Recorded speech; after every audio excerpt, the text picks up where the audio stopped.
আপনি যদি আপনার আশেপাশে ঘুরে দেখেন, বাংলার ইতিহাস, ঐতিহ্য, সংস্কৃতি আপনি দেখতে পাবেন আপনার চোখের সামনেই ঘুরে ফিরে আসতেছে। আপনি যদি নিজেকে আধুনিক ভাবেন তাহলে ভুল করবেন। আপনার ইতিহাস, ঐতিহ্য, সংস্কৃতি যদি আধুনিক না করে গড়ে তোলেন তাহলে আপনি আধুনিক হতে পারবেন না। এটা শুধু অভিনয়, অপসংস্কৃতি গ্রহণ করা।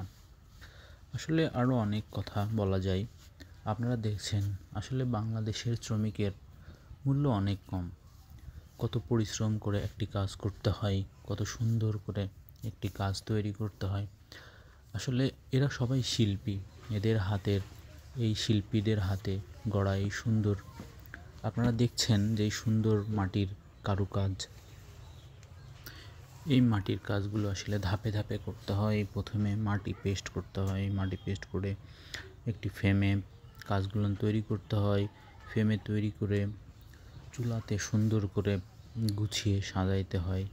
এই কাজগুলো অনেক সুন্দর করে সাজিয়ে তারপরে চুলাকে লেপে সুন্দর করে তৈরি করে জাল দিতে হয়।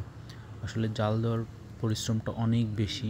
আপনারা দেখলে বুঝতে পারবেন আমার ভিডিওতে একটি শ্রমিক মৃৎশিল্প যে কত পরিশ্রম করে একটি শিল্পকর্ম তৈরি করে এবং সেই শিল্পকর্ম আমরা ব্যবহার করি।